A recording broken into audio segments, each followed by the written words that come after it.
Olá, bem-vindo ao canal Marcos Horácio. A gente já está conversando há algum tempo e a gente está aprofundando o assunto. A gente já falou de igreja, a gente já falou da questão da reforma protestante e agora a gente vai ter que falar um pouco de política. Porque nós estamos falando de um momento da história que a gente viu que a burguesia chegou, ela está aí, é uma classe social diferente que quer também o seu lugar ao sol. E a monarquia fica muito preocupada com isso. A monarquia, ela quer o dinheiro da burguesia, mas ela não quer que a burguesia participe do jogo político.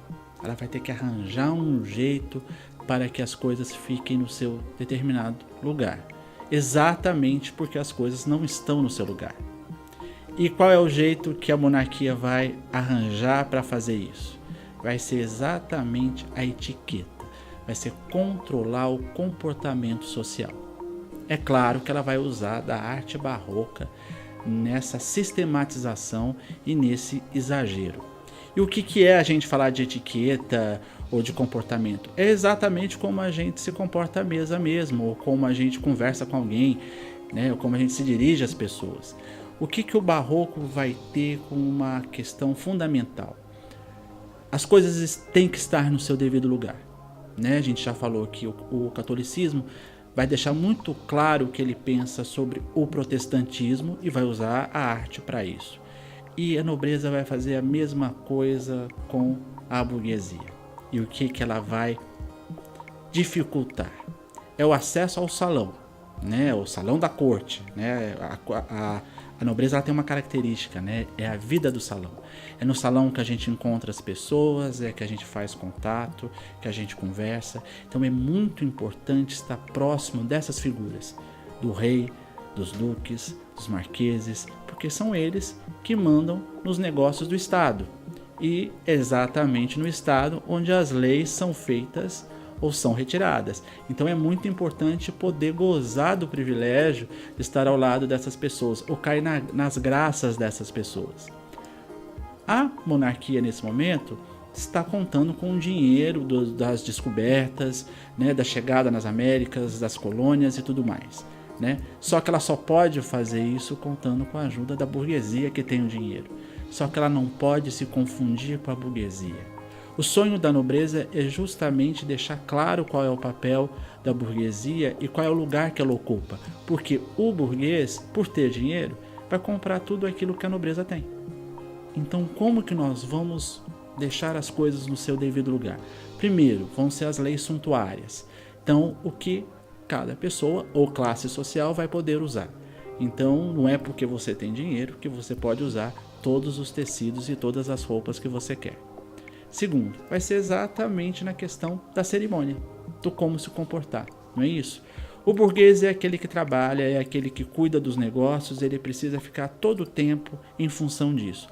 Logo, o burguês não tem tempo de ter boas leituras, ele não tem tempo de pensar em se cultivar, né? Cultivar mesmo, como se fosse uma plantinha. Vamos pensar aí, né? O ser culto é isso, é uma pessoa cultivada, né? Ele não tem tempo para isso. Né? A vida dele é os negócios, né? O burguês é aquele que pensa praticamente, né? Ele é prático nesse sentido, né? Enquanto a nobreza ela tem uma questão para si que é a sua distinção é o não trabalho. O que distingue o burguês é o trabalho. O que distingue a nobreza é não trabalhar, né? Vamos imaginar que se você tem uma nação inteira, um país inteiro que trabalha para os nobres. Os nobres têm as terras e as pessoas trabalham para eles. Justamente por ter o ócio como distinção, você pode ter leituras, você pode saber de arte, você pode aprender como se comportar, como sentar numa mesa, como sentir o gosto de uma comida, né? Então a nobreza ela tem essa sofisticação que a burguesia não consegue acompanhar. Então a gente tem que imaginar que agora os banquetes, as cerimônias, elas vão ter cada vez mais talheres na mesa. Porque toda vez que esse burguês é recebido nesse salão, e é necessário, porque né, é com o dinheiro dele que a monarquia conta, ele geralmente vai se sentir constrangido no meio daquele ambiente. Então ele não sabe necessariamente qual é o primeiro prato, o segundo prato e depois a sobremesa, e dependendo dos banquetes, isso dura 2, 3, 4, 5 horas, porque são muitos pratos, né? E cada prato vem numa hora determinada. Por conta disso, você tem que saber qual é o talher que você usa, né? Você tem que saber a roupa que você usa, que você vai usar, e depende da situação, né, da cerimônia ou do momento para você usar determinado tipo de roupa. Você tem que saber como chamar as pessoas, se é Vossa Excelência, se é Altíssimo, se é Majestade. Então a nobreza, ela inventa uma série de dificuldades, né, para fazer esses indivíduos que não fazem parte da nobreza saberem exatamente qual é o seu lugar e que eles não pertencem a esse mundo. Então quem não é nobre fica com a sensação que está sempre devendo alguma coisa. Ele não sabe como ele vai receber a comida desse serviçal. Então, o que tem nesse momento? É um aprimoramento daquilo que vem vindo desde a Idade Média, né? Que é a questão da moda, a questão, né? O talher, ele aparece de maneira muito tímida, né? É uma faca ali, uma coisa aqui, mas nesse momento do barroco que vai sistematizar aquilo que hoje a gente está acostumado a dizer como boas maneiras, como etiqueta. Porque nesse momento é uma maneira mesmo de você etiquetar as pessoas. Você coloca uma etiqueta e você diz exatamente que mundo elas pertencem. Então, sempre que o burguês consegue aprender algo, a nobreza já inventou uma outra coisa. Então, tem a maneira de você sentar, tem a maneira como você frequentar o teatro, tem uma maneira para você frequentar a missa, né, ou os cultos religiosos, a maneira de você se dirigir às damas, tem a maneira de você abrir os leques, no caso das damas, tem a maneira de onde colocar a pinta. Vamos imaginar que no barroco as pintas que as mulheres têm, elas não são necessariamente verdadeiras, né? Elas têm um significado, né? Parece que pinta no seio é sinal verde, né? Então, dependendo da maneira como você age, é a maneira que te identifica nesse local. Então a gente está falando de imagem, a gente está falando de imagem até lá no curso de simbologia, não é isso? A gente está falando o tempo todo o quanto a imagem sistematiza o universo que a gente vive. Então, esse mundo da etiqueta e da cerimônia, que é muito cheio de detalhes, se parece muito com um retábulo de uma igreja que a gente olha no barroco, que também é muito cheio de detalhes.